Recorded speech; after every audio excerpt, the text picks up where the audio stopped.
Bienvenido a esta clase de Romanos. Hoy estamos todavía en Romanos capítulo 8 y hoy voy a leer los versículos 14 al 17, el texto que corresponde para el estudio de esta vez.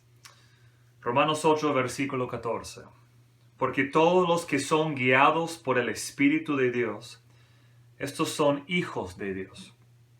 Pues no habéis recibido el espíritu de esclavitud para estar otra vez en temor, sino que habéis recibido el espíritu de adopción por el cual clamamos Abba, Padre.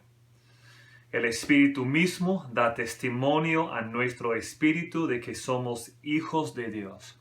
Y si hijos, también herederos, herederos de Dios y coherederos con Cristo, si es que padecemos juntamente con Él, para que juntamente con Él seamos glorificados. A lo largo de este capítulo, hasta este punto, Pablo no nos ha dado ningún mandato todavía.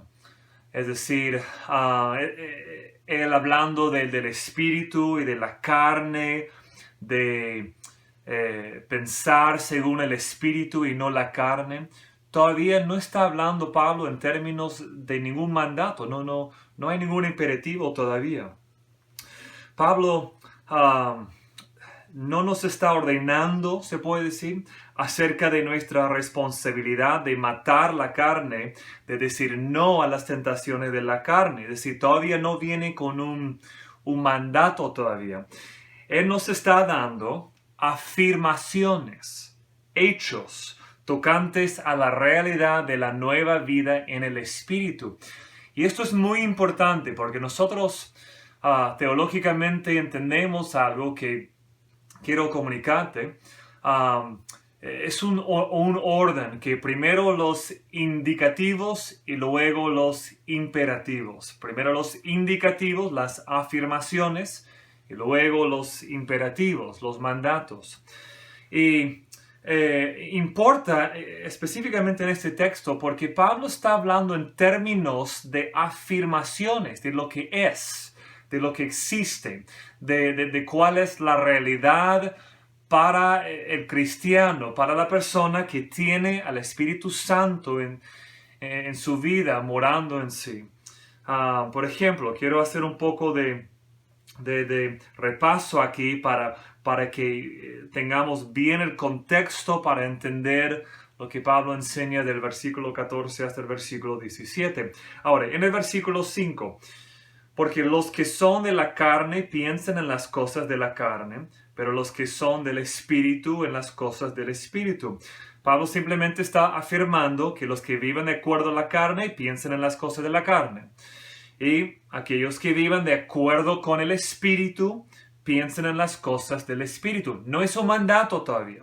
No nos está diciendo que debemos, no nos está mandando a pensar según el Espíritu o pensar según la carne. Todavía no llega a ese punto. Está dando la base, que es la afirmación que simplemente los que son de la carne, sí o sí, obvio, de todas maneras, piensen según la carne.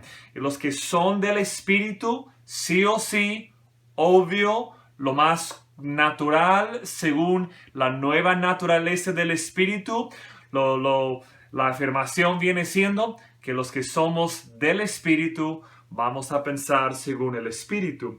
Ahora, versículos 7 y 8.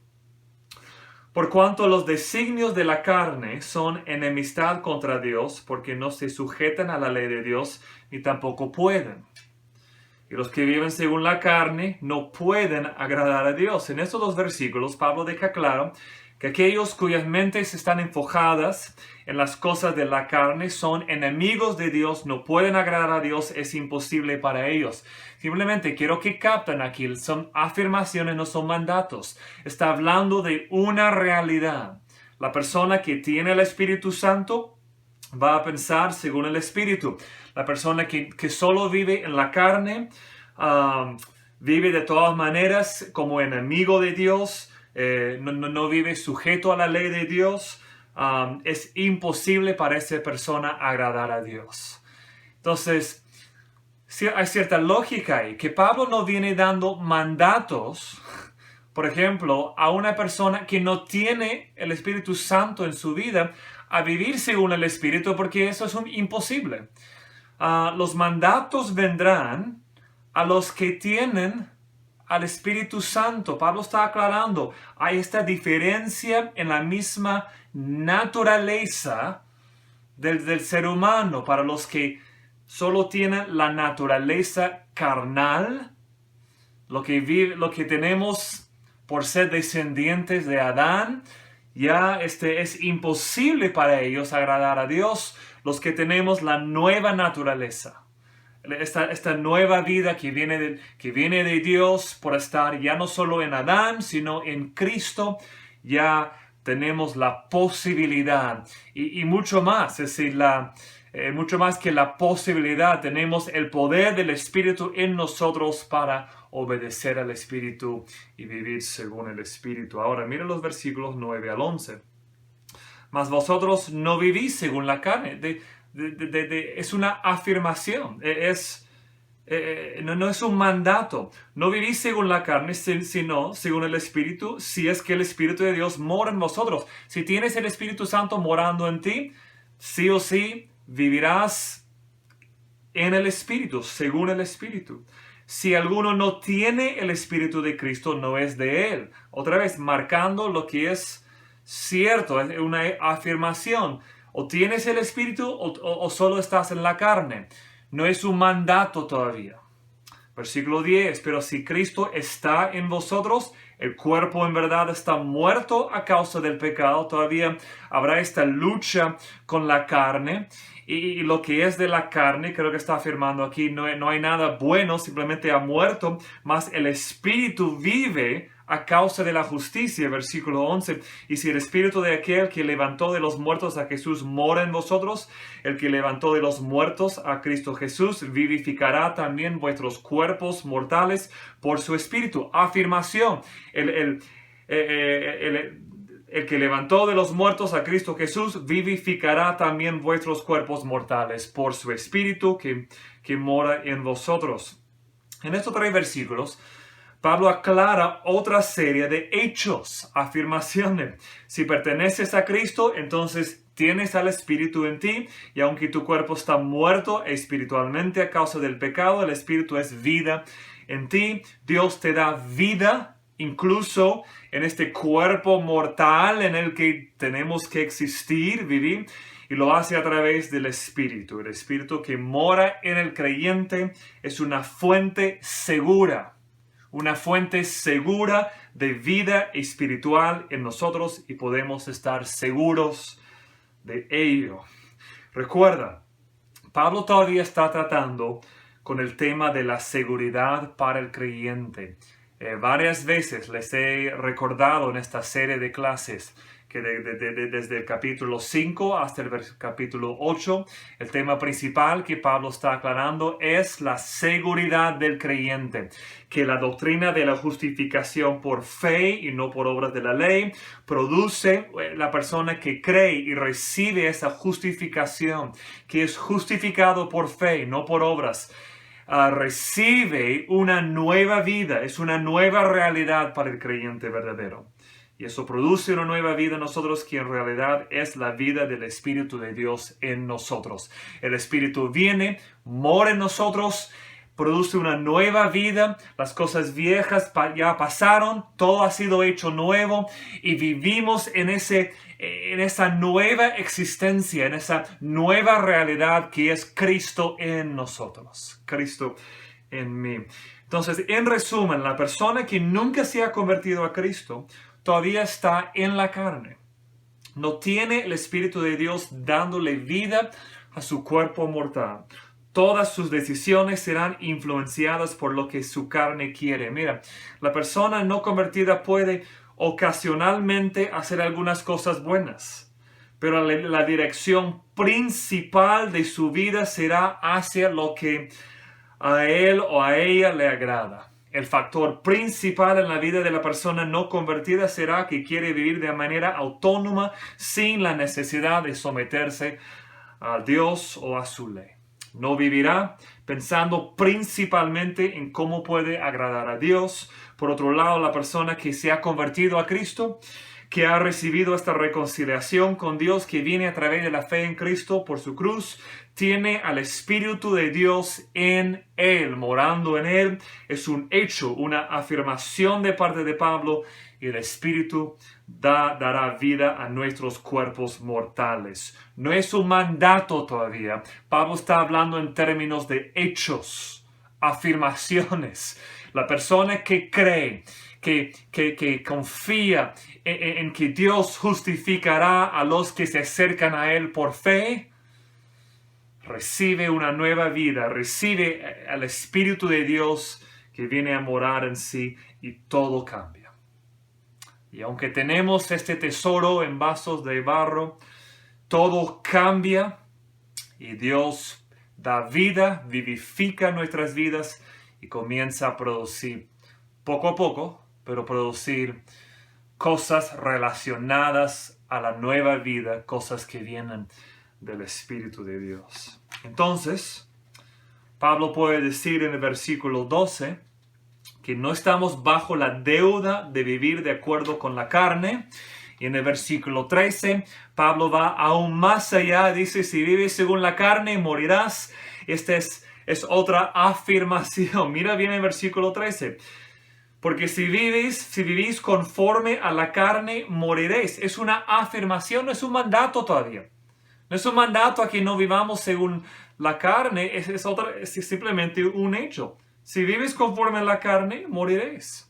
Sí o sí. La persona que vive de tal manera que la carne es el factor controlador en su vida, es una persona que nunca ha recibido el Espíritu, nunca murió al pecado. El pecado aún reina en su vida y conduce a la muerte porque no hay el Espíritu de Dios en él para dar vida. No hay una fuente de vida en su corazón. Sin embargo, si tenemos al Espíritu de Dios en nosotros, más si por el Espíritu hacéis morir las obras de la carne, si tenemos al Espíritu de Dios en nosotros, todo cambia, todo es diferente. Por el Espíritu podemos y debemos, y añado ahí ese imperativo, podemos y debemos hacer morir las malas acciones del cuerpo y viviremos. Porque versículo 13, si vivís conforme a la carne, moriréis, mas si por el Espíritu hacéis morir las obras de la carne, viviréis. Hemos sido liberados, Pablo está hablando de matar la carne, hacer morir las obras que la carne quiere hacer, pero nota lo que él dice, que lo hacemos por el Espíritu. Primero la afirmación, el hecho, la declaración de lo que es, y es que el Espíritu mora en nosotros. Si yo no tengo el Espíritu Santo morando en mí, puedo hacer algunas cosas buenas, pero jamás puedo resistir las intenciones controladores de la carne en mí. Es imposible. Pero si el Espíritu mora en mí, por el Espíritu, puedo tomar esa decisión de hacer morir las cosas de la carne y responder en obediencia a la voz del Espíritu Santo. Entonces, podemos concluir estas dos cosas. Uno, el cristiano es responsable de resistir la carne. Es responsable de decir no a las tentaciones de la carne, matar los deseos de la carne que quieren influirnos y controlarnos. Es absolutamente crucial. El cristiano, que quiere decir, soy salvo por gracia, el Espíritu mora en mí, simplemente me relajo, no hago nada, no hay ninguna disciplina en la vida del cristiano, no entiende a Pablo y no entiende la vida cristiana. Es una disciplina que el cristiano debe aprender, debe hacer. Por eso Pablo dice, si por el Espíritu hacéis morir las obras de la carne, es decir, nos corresponde el trabajo y la disciplina de hacer morir las obras de la carne. Pero la segunda cosa es esto, resistimos la carne dentro de un marco de total seguridad y confianza en Dios. Es por el Espíritu, por medio de su poder obrando en nosotros. Su Espíritu está en nosotros, así que por el Espíritu matamos las obras de la carne. No somos deudores, versículo 12, a la carne. Hemos sido liberados de la esclavitud a los deseos de la carne. El Espíritu mora en nosotros, no estamos en la carne, sino en el Espíritu. El Espíritu da vida a nuestros cuerpos mortales. Ahora, he vuelto a enfatizar esa realidad porque es eso que nos da el contexto para entender Romanos 8, 14 al 17. Y aquí Pablo tiene un tema principal en su mente y es la seguridad, otra vez, la seguridad, pero específicamente la seguridad que tenemos por causa de o por el hecho de nuestra adopción. Nuestra adopción, versículo 14. Porque todos los que son guiados por el Espíritu de Dios, otra vez, un hecho, sí, los que de hecho están en el rubro de guiados por el Espíritu de Dios, no los que son guiados por la carne, los que han recibido esta conversión a Cristo, estos son hijos de Dios. Más adelante en el versículo 14 usa el término adopción.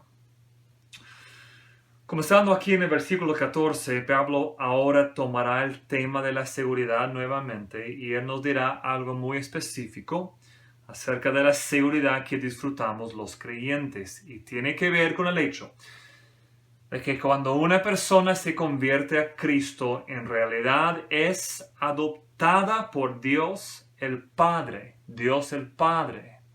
Oramos según Jesús en el Padre nuestro a nuestro Padre. Padre, hijos, adopción. Por Dios el Padre en la familia de Dios como hijo. Es decir, me convierto a Cristo, inmediatamente Dios toma ese paso de adoptarme. Ahora, la razón por la que Pablo usa la palabra hijo es porque quiere que veas que cuando Dios te adoptó, recibiste todos los derechos y privilegios que vienen con ser un verdadero hijo de Dios. Hijo, en el contexto en el que Pablo está usando el término comunica, específicamente con el concepto de adopción, comunica todo lo que tiene que ver con los derechos y los privilegios de ser hijo, hijo verdadero, hijo legal de Dios nuestro Padre. En el versículo 14 vemos que todos los que son guiados por el Espíritu de Dios son hijos de Dios. Y lo resumo así: si tu vida da evidencia de que el Espíritu de Dios te está guiando y tú le sigues, entonces puedes estar seguro de que eres un hijo de Dios con todos los derechos y privilegios de haber sido adoptados en la familia de Dios. Ahora, versículos 15 y 16. Pues no habéis recibido el espíritu de esclavitud para estar otra vez en temor, sino que habéis recibido el espíritu de adopción, un contraste ahí, esclavitud con adopción, por el cual clamamos Abba Padre. El Espíritu mismo da testimonio a nuestro espíritu de que somos hijos de Dios. El espíritu que recibimos, Pablo dice aquí que es el espíritu de adopción. Pablo no usa mucho este término, creo que es único o casi único aquí en el sentido de espíritu de adopción.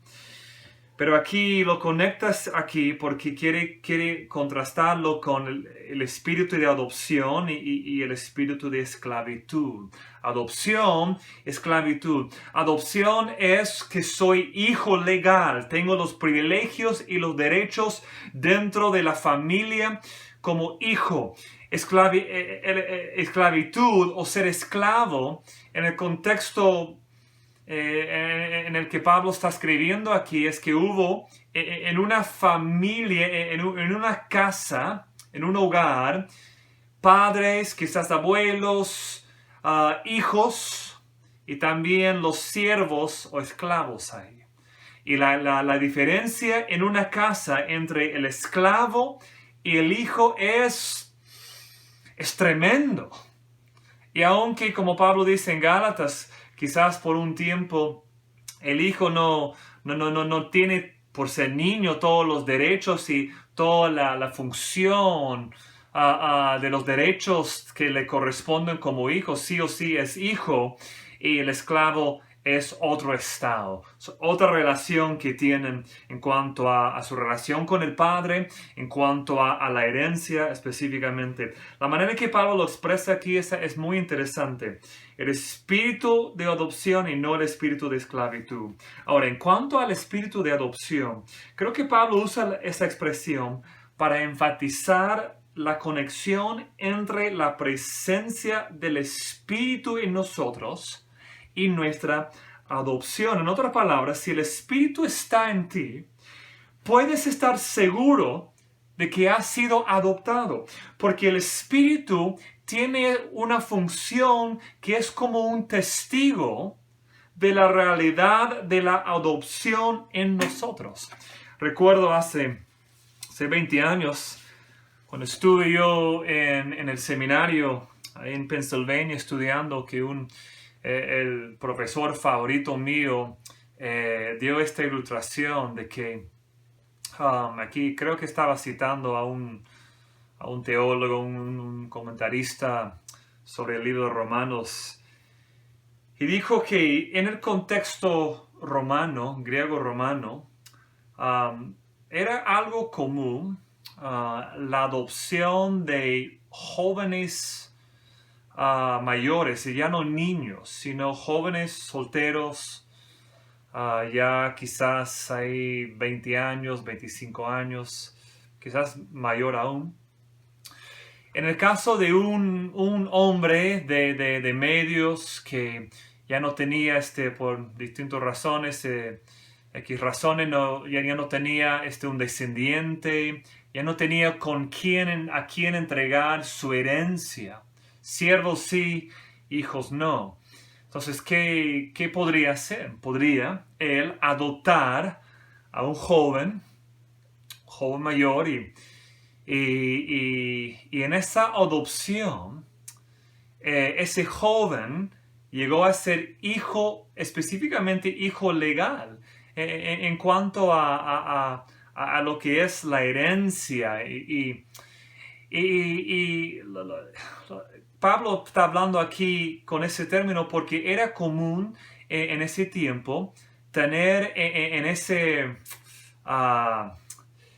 proceso, mejor dicho, en el hecho, en el evento de la adopción, con el juez ahí, con el padre, era normal y típico tener ahí a unos hasta 7 testigos. Y los testigos tenían una función muy específica. Si más adelante otra persona fuera a levantarse, quizás después de la muerte del padre, y decir, este supuesto hijo no es un hijo. Mira, no viene, fue adoptado, pero su adopción no fue real, cierto. Que la función de los testigos era levantarse y decir, no, yo estuve ahí. Mi nombre figura ahí en los documentos, mi firma, mi sello. Soy testigo de que aunque este hijo no es hijo de sangre, es un hijo legal del que falleció con todos los derechos a la herencia que le corresponde. En caso, por ejemplo, de que si el padre fuera a tener más adelante un hijo de sangre, fuera a casarse o su esposa dar a luz, ya podría haber un conflicto ahí, y los testigos tenían la función de venir y decir, no, este hijo es el hijo mayor, su adopción es real y cierto y nadie debe dudarlo, él merece su herencia según el sistema legal ahí. Entonces, ¿cuál es la función del Espíritu en nosotros? Cuando dudamos que la realidad de nuestra conversión, el Espíritu está ahí para confirmar en nosotros que la obra de Dios es real y verdadera, que somos hijos, de recordarnos de que lo que nos corresponde, aunque estamos sufriendo, aunque la vida nos va mal a veces, aunque dudamos la bondad y el amor de Dios hacia nosotros, el Espíritu está ahí para recordarnos de la verdad, de la realidad y la certeza de nuestra adopción. Qué bello este concepto, que el Espíritu Santo 24 horas al día mora en nosotros y nos habla confirmando. Uno de sus roles principales es esta afirmación de que pertenecemos a Dios nuestro Padre, nosotros siendo hijos. Y hijos específicamente con todos los derechos y privilegios de ser herederos con el versículo 17. Y si hijos también herederos.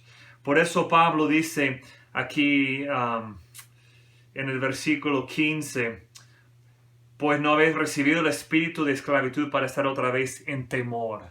Si ya no nos corresponde temor. Es porque nuestra conversión a Cristo viene con una seguridad tremenda que debe quitar el temor en nuestras vidas.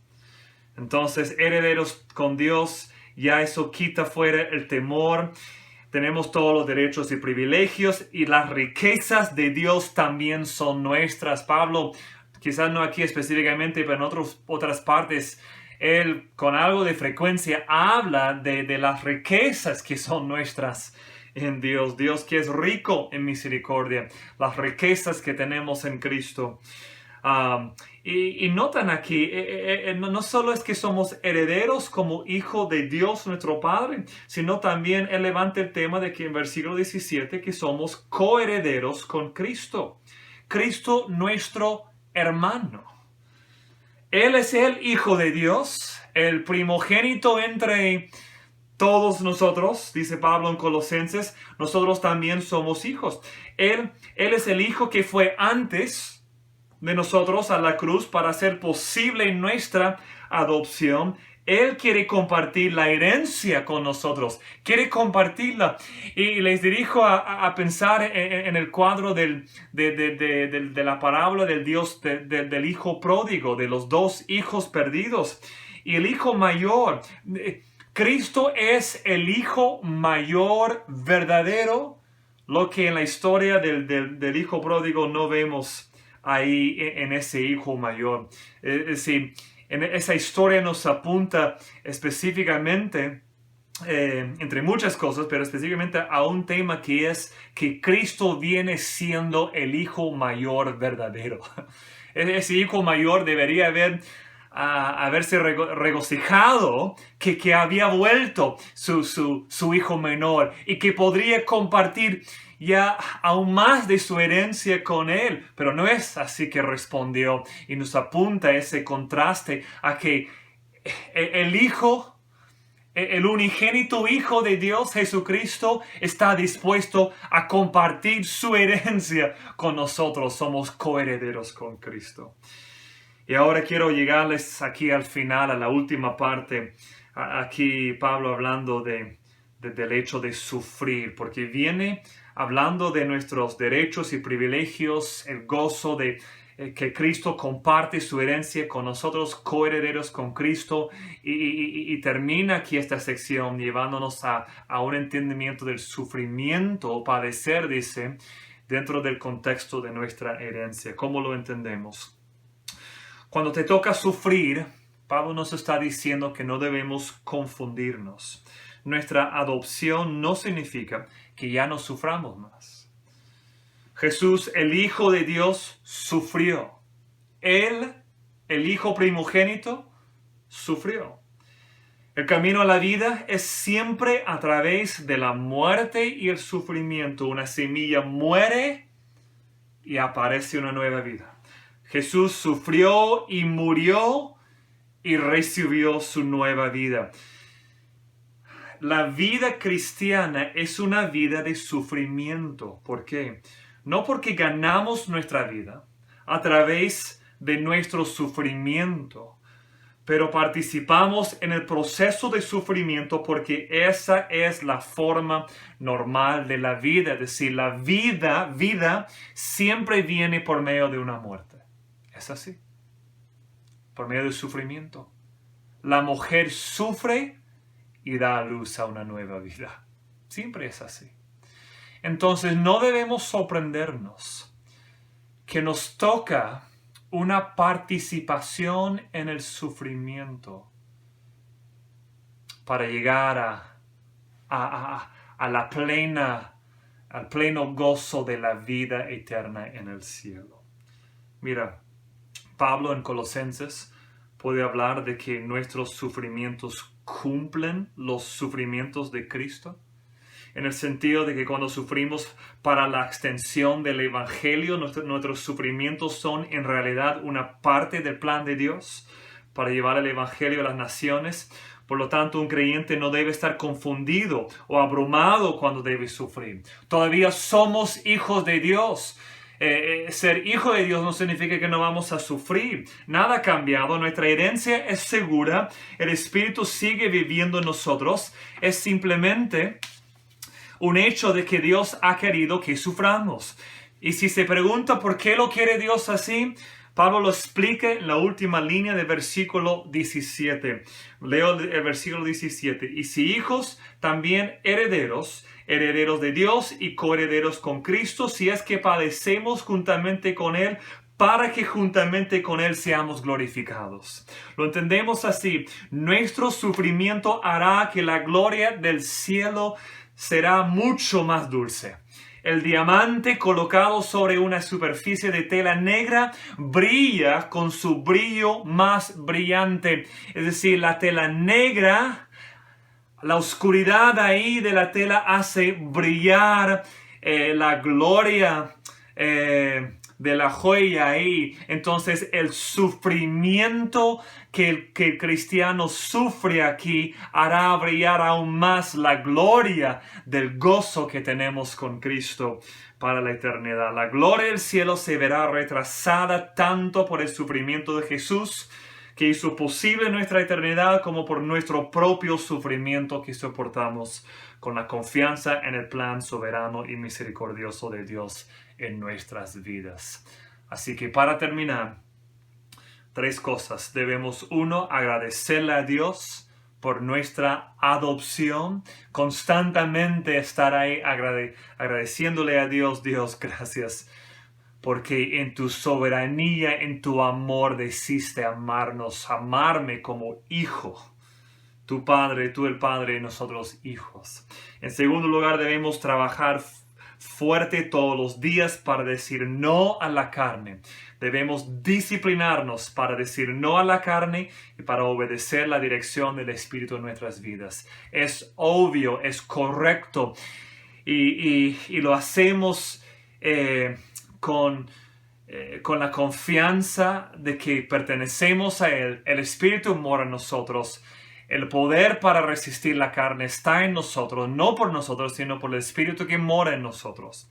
En tercer lugar, soportemos el sufrimiento con gracia y paciencia, porque sabemos que es el camino de Dios hacia la gloria. Así que, hermanos, espero hermano y hermana, que esto sea una semana para ti, en que en medio del sufrimiento que Dios permite en tu vida, puedas responder con esa confianza en que perteneces a Él, el Espíritu mora en ti. Espero que Dios te ayude, específicamente con el sufrimiento de decir no a la carne, sí al Espíritu, y vivir en la bendición de la obediencia a Él. Que Dios te dé una semana llena de esa bendición.